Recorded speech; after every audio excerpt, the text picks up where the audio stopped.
Hey there. Hi there. I am coming on.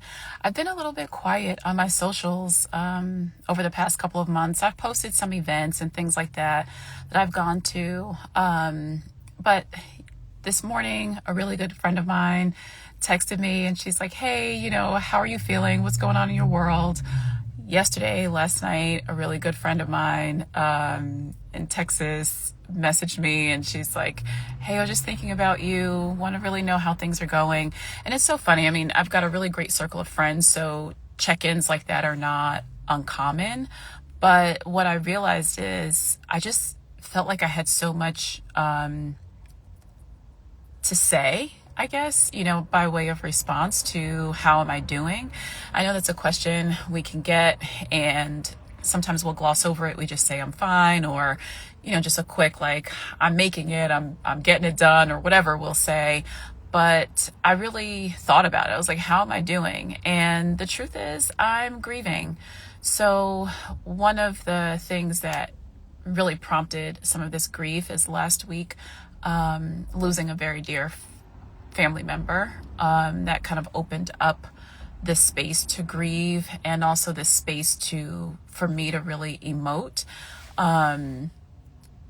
And so, that kind of opened up that window last week, saying goodbye to my uncle, one who I just have really fond memories of as a little girl, and Saturday mornings being at his house, my aunt's house, and cleaning up and listening to the whispers, and us dancing together while we clean up together on Saturday mornings, and just the beauty of like having people who love you, care about you, know your story, know who you are, and have watched you grow. And so that bit of grief kind of opened up for me to really reflect on how I'm feeling now and why I'm sharing this. So I moved now it's been about maybe 6 months or so, just about. And it's a move that just was one that I didn't really expect or see coming. But I knew I needed to make, and felt spiritually aligned to do so, even if it's something that I would not have chosen or wasn't kind of on my bingo card for 2025. But the grief comes in every so often. There'll be a moment where something pops up and I remember like what I used to be able to do, or what I used to do for myself, or things I used to be able to participate in, or ways I used to be able to care for myself, or ways that things were easier in a previous season that they're not in the same ways right now. And I wanted to share this because the irony of grief is that you can still hold gratitude for the things that are around you, for the things you've been given, for the things you've worked hard for. And in my case, the special announcement, my book with Oxford University Press called Options for Success went live on Friday. So I'm really, really excited about that. And at the same time, right, like holding the grief of a season of change, right? A season of change in my life. And I just wasn't sure how to show up, with my close friends. There's no question. I know what to do there. I can just be free. But how do I, as a business owner, as someone who also supports high achieving people who carry a lot of weight professionally, they are highly visible in their careers, in their fields. How do I, as someone that they reach out to for strategic thinking support, for thought leadership strategy, for the tough times in their work and in their organizations when they're called on to lead and they need an objective, strategic thinking partner who's not embedded in their organization and their team, so that they can be honest open, vulnerable, put the big stuff, the big ideas on the table and actually work them out all the way through, right? That's my gifting. That is my calling, to really be able to help big thinkers execute on what their ideas are. And so as I've walked through in these past few months, like such a season of change, I've been like, how do I really show up in a space like this in social media for those who kind of look to me as either an example of how to be in business, look to me as an example of how to move through change and move through life as a person who's spiritual, who's intuitive, who has a strong background. How do I walk through that and share of my experience at the same time that I'm seen and called on as support for others? And so I've certainly, been doing my work, but I have been a little bit quiet here. But I just want to say for people who are in change, it's no accident that right now the book that has just come out, it is on career transitions, right? It is on like the life choices and decision making that goes along with shifts in career. It is about the messy middle of reinvention when you're standing in that hallway between, I used to do this, I used to have this, I used to be this, to the next step that's ahead of you, but you've not quite walked into yet, of here's what I'm projecting for myself, or at least here's what I hope am working toward, right? And then for sometimes, like when you're in that messy middle, you're not even sure if what you're working toward is like what you just know you're taking steps, right? You may not have a grand vision yet. And so I don't think that there's any accident that at the time of the publication of this book, I am reconnecting with those themes myself in a very intimate way. And so I just wanted to, I guess, be maybe a bit transparent about that, because I think that sometimes people will create these really great books, or they will have really great platforms where you're listening to them on podcasts. You are, hearing people share about their life wins. And sometimes we don't always know what the middle looks like, right? We don't know what it looks like when you don't have the answers, when you don't have the grand vision, when sometimes, like me yesterday, was just like feeling the weight of the grief and wanting to cry. And there's nothing wrong with that, right? Even from a biblical perspective, the Bible says those who sow in tears will reap in joy. Sometimes you have to be able to release and to emote in order to have clarity for the other side, right? And for like just to feel a sense of relief in what may be next, or what you may just need to be able to let in, right? So I guess the takeaway here is, I get it. I get it.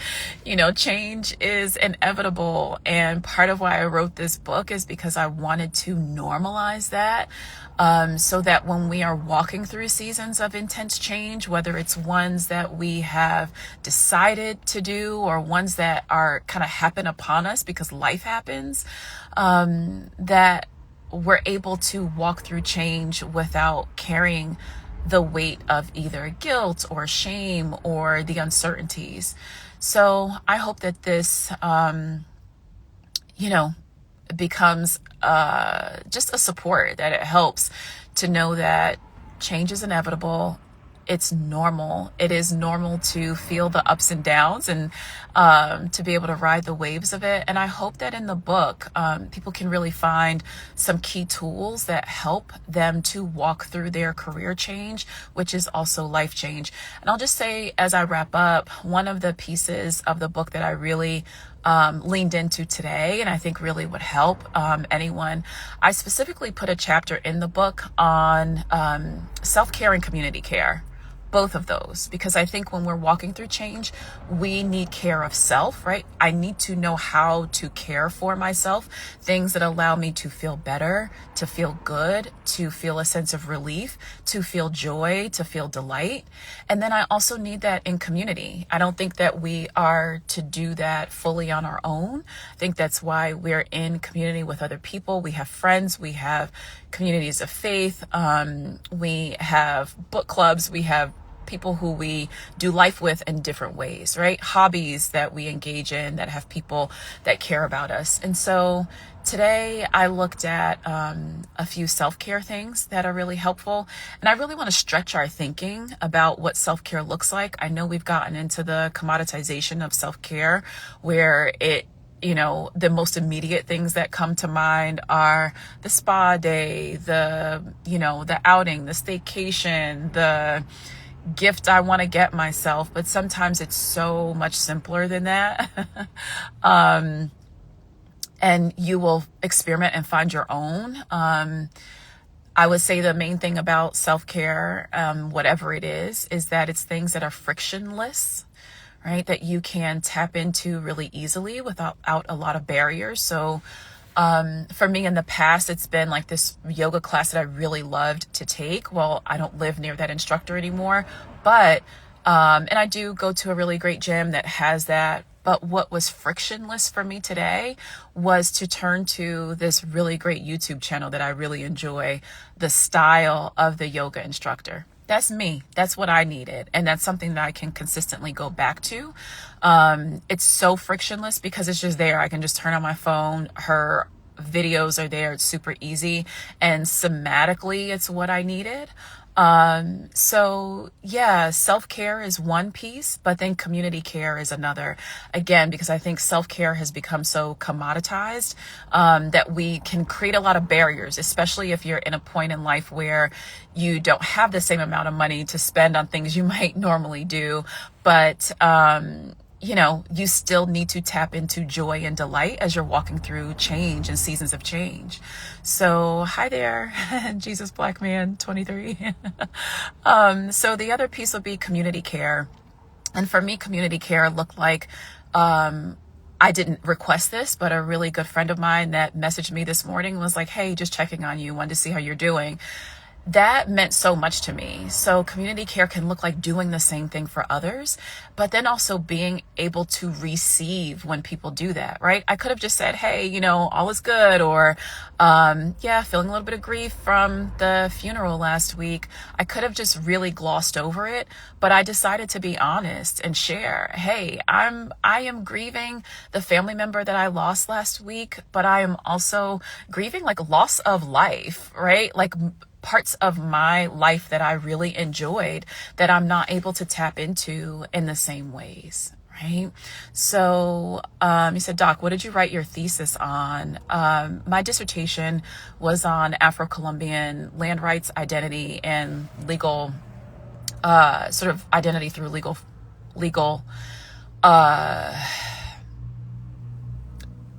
legal and social movement kind of action. So how identity formation and rights come through social movements and through law and through changing of law. So, and that's not what my book is on, but, the book will support people who are looking at change, career change, life change, and how to walk through it to the other side of it. And so, yeah, community care for me looked like really leaning into the friend and saying how I'm actually feeling. And the beauty of this friendship is that she was able to say, wow, this feels, what you're describing feels like how it felt when I actually got divorced. How can I help you? What do you need? And so I appreciate that. And I guess I'm giving this example to say that, yes, we can care for ourselves, but we also get to lean into others and ask for support or receive support when it is given to us. So that's in one of the chapters of the book. it was important to me not only to walk people through sort of technical steps on how to make a career transition, but also on the things that allow us to care for ourselves as we go through change that may be either very off-putting or challenging or cause you to really have to dig deep and ask, who am I now? What do I need now? What does life look like now? And what do I want moving forward? So I hope this helps you. And I look forward to sharing more about the book, Options for Success.